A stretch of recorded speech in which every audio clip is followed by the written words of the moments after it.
সক্ষমতা নাই। প্রশাসন এখন আগে চলতো আওয়ামী লীগের কথায়, এখন আমার কথায় চলবে না, মাসুদ ভাইয়ের কথায় চলবে না। এখন ফার্স্ট হচ্ছে বিএনপি প্রায়োরিটি, সেকেন্ড জামাত, থার্ড হচ্ছে এনসিপি। তো মাসুদ কামাল, আপনার মন্তব্য শুনতে চাই যে হ্যাঁ, মামলা করার কথা মাহমুদা হাবিবা বলছেন, কিন্তু আসলে আবার নূর যেটা বলছেন যে সেখানে প্রশাসন ডিসি থেকে শুরু করে এসপি ইউনো সবাই একটা পক্ষ নিচ্ছে।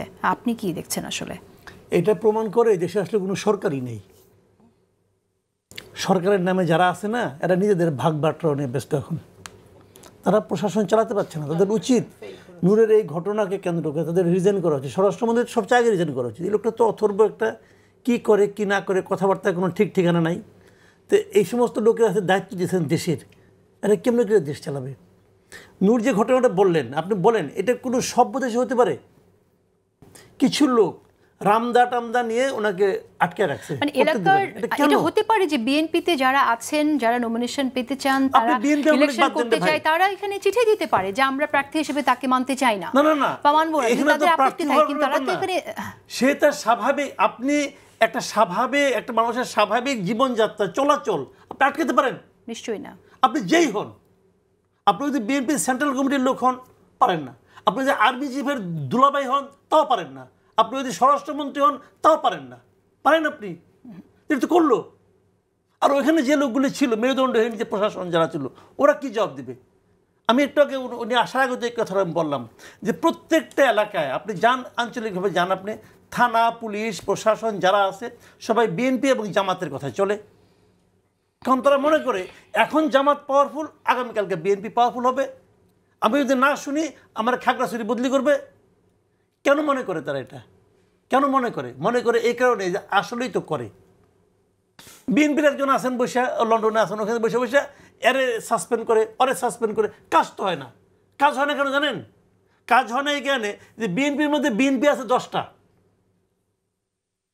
এই অমুকে বলে তমুকে বলে আমি তো অমুক ভাইয়ের লোক, আমি তো তমুক ভাইয়ের লোক। এক ভাই সমালোচনা করে আরেক ভাই তার প্রোটেকশন দেয়। কি হবে? হবে না? এখানে এগুলো হচ্ছে, এগুলো হতে থাকবে, সামনে আরো হবে। এই গভর্নমেন্ট ইলেকশনই করতে পারবে না। এই গভর্নমেন্ট ইলেকশন করার মতো সক্ষমতাই নেই। আপনি মনে করছেন ফেব্রুয়ারিতে নির্বাচন হবে না? ফেব্রুয়ারিতে এই গভর্নমেন্ট এই ডক্টর ইউনূসের গভর্নমেন্ট ইলেকশন করতে পারবে না। তাদের সেই সক্ষমতা নাই। তারা তো নিজেরাই ভালো মতো দাঁড়াতে পারে না, হাঁটু কাঁপে। এটা কি করবে? এটা আমি আপনার মন্তব্য শুনবো, কিন্তু এর আগে নূর, আপনি আরেকটা কথা বলেছেন যে এক দল চলে গেছে খাওয়ার, আরেক দল বসে আছে খাওয়ার জন্য। এটা আপনার কখন এই বুঝটা হলো আর কি, কখন বুঝলেন? এটা তো আমরা শুরুর দিকে লাইক হচ্ছে এই সেপ্টেম্বর, ওই পটুয়াখালীর বক্তব্য ছিল লাস্ট ইয়ার সেপ্টেম্বর, এবং দ্যাটস রিয়ালিটি যেটা আমরা বলেছি। আপনি দেখেন মাসুদ ভাই যেটা বলেছে, প্রশাসন এখন আগে চলতো আওয়ামী লীগের কথায়, এখন আমার কথায় চলবে না, মাসুদ ভাইয়ের কথায় চলবে না। এখন ফার্স্ট হচ্ছে বিএনপি প্রায়োরিটি, সেকেন্ড জামাত, থার্ড হচ্ছে এনসিপি। কিন্তু এই পলিটিক্যাল পার্টি দ্বারাই প্রভাবিত হচ্ছে। ঠিক একইভাবে বিভিন্ন জেলায়, উপজেলায়, শহরে বিভিন্ন বাস স্ট্যান্ড, টেম্পো স্ট্যান্ড বলেন, হাট বাজার বলেন, মাছের গেট দখল বলেন, বিভিন্ন প্রতিষ্ঠানে যে দখল টখল, চাঁদাবাজির কথা বলি, এখানে র্যাঙ্কিং করলে ধরেন মোস্ট অফ দ্য ইনভলভমেন্ট বিএনপির অ্যাক্টিভিস্ট। জামাতেরও কিন্তু আছে, তাদেরটা কম প্রচার হয়। আবার নতুন দলগুলিতে এনসিপিরও কিন্তু আছে। সো তাহলে এই যে আমরা একটা পরিবর্তনের কথা বলছি, সেইখানে ধরেন যেটা সে বলছে আপা, ঠিক আছে, আমার অবশ্যই দায়িত্বশীল আমাদের সবারই হওয়া দরকার। সবচেয়ে বড় কথা হচ্ছে যে স্ট্রাকচারালি এই মুহূর্তে বিএনপি একটা big political party institution. So তার বিহেভিয়ার সারা দেশের মানুষ কিন্তু দেখে, এবং এখন পর্যন্ত সরকার গঠন করলে তাদের একটা পসিবিলিটি আছে। তাদের কিন্তু সেই দায়িত্ববোধটা বেশি থাকা দরকার, যেটা কেন্দ্রীয় নেতাদের। দেখেন তারেক রহমান ডক্টর ইউনূসের সাথে মিটিং করেছে, তার বসার জেস্চার, তার বাচন ভঙ্গি, বডি ল্যাঙ্গুয়েজ অত্যন্ত ভদ্র, নম্র। একটা এইরকম লিডার এইরকম বিনয়ী হতে পারে, এটা না দেখলে বোঝা যায় না। কিংবা বিএনপির সিনিয়র লিডার দেশে থেকে সিনিয়র লিডাররা এত সহনশীল নমনীয় অর্জন বলছে, বাট তৃণমূল কিন্তু তারা কন্ট্রোল করতে পারছে না। আওয়ামী লীগ কিন্তু এই তৃণমূলের কারণেই কিন্তু এইভাবে পতনের দিকে গেছে। সুতরাং বিএনপি চেক না দিতে পারলে কিন্তু তাদেরও সামনে একটা বিপদ আছে। আমি এটা জেনে নেব খুব সংক্ষেপে মাহমুদা হাবিবা, কিন্তু তার আগে একটু ছোট করে আমাকে বলবেন নূর, এখন আপনার সিদ্ধান্ত কি? আপনারা কি বিএনপির সাথে আসন সমঝোতায় যাচ্ছেন নাকি যাচ্ছেন না? আমাদের তো এখন পর্যন্ত নির্বাচনী কোনো জোট টোট কোনো আলোচনা নেই, বরং আমরা না হলেও এটা তো বোঝাই যাচ্ছিল আপনাকে চিঠি দিয়ে পাঠিয়েছে। তাহলে লাস্ট 10 মাসে অন্তত আমরা 100 বার বলেছি যে আমরা দেশ জাতির বৃহত্তর স্বার্থকদের জোট হইলে হতে পারে, আদারওয়াইজ আমরা জিতি বা না জিতি আমরা অল্টারনেটিভ হিসেবে মানুষকে মেসেজ দিতে চাই 300 আসনের প্রার্থী দেবো।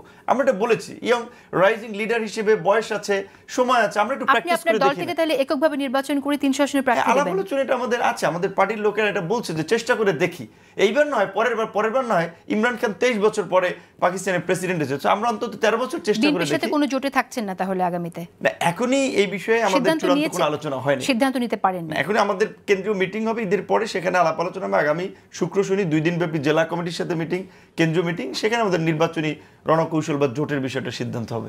আচ্ছা, ঠিক আছে, আমরা সেই সিদ্ধান্তের পরে আবার জানবো আপনার কাছ থেকে। নির্বাচনের তারিখ আপনি আবার তখন ফেব্রুয়ারির মধ্যেই চাইবেন নাকি আরো 2 বছর পর চাইবেন, সেটা আমরা জানবো। আমি একটু বলি আপনাকে, নির্বাচন যত আর্লি হয় আমাদের জন্য বেটার।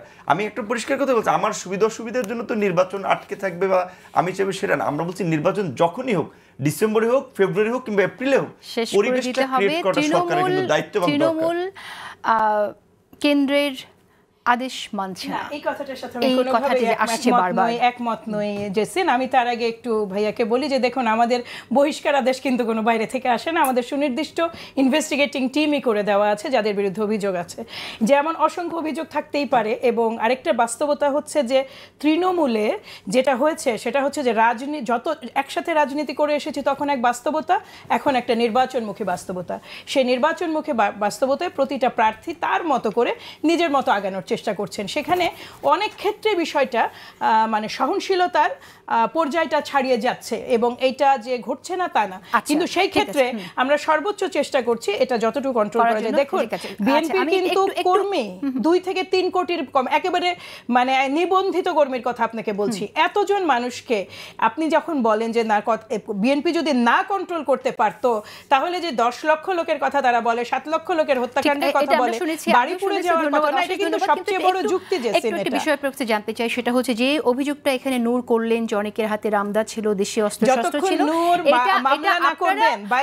এটা আপনারা নূরের মামলা বাদ দিয়ে কিন্তু আপনারা দায়িত্ব নিয়ে এটা কোনো তদন্ত করবেন কিনা, যাদের হাতে ছিল তাদের বিরুদ্ধে ব্যবস্থা নেবেন কিনা? এবং একই সাথে আপনাকে আমি বলি, 300 জন আসামি, অজ্ঞাতনামা আসামি, অনেকজন মানুষ দাঁড়িয়েছিল। These are very vague terms, একদম স্পেসিফিক্যালি জানা প্রয়োজন যে কারা কারা ছিলেন, কে কে উপস্থিত ছিলেন, তাদের পদবি কি এবং তাদের কার হাতে কোন অস্ত্র ছিল, এই জিনিসগুলো জানা প্রয়োজন। আমাদের পক্ষ থেকে আমরা অবশ্যই ইনভেস্টিগেট করছি, নূরের পক্ষ থেকে তার দায়িত্ব হচ্ছে আইনগত ব্যবস্থা নেওয়া। যারা জনপ্রশাসন যেটা ফেল করেছে, পুলিশ প্রশাসন যারা ফেল করেছে তাদের বিরুদ্ধেও, এবং সাংগঠনিকভাবে বিএনপির যে লোক সেখানে দায়িত্বশীল ভূমিকায় দেখতে চাই। আমরা এখনো মনে করি যে সরকারের কাঠামোগত কিছু পরিবর্তন দরকার, কিছু উপদেষ্টাকে ইনক্লুড করা যায়। কিছু আছে যাদেরকে 2-3টা মিনিস্ট্রি দিয়ে রাখছে, তারা ওইভাবে ফাংশন করতে পারছে না। আর পলিটিক্যাল গভর্নমেন্টের সময় ইউজুয়ালি একটা গভর্নমেন্ট একটা মিনিস্টার চালায়, এখানে একজন উপদেষ্টা এমন আছে 2-3টা মিনিস্ট্রি চালায়।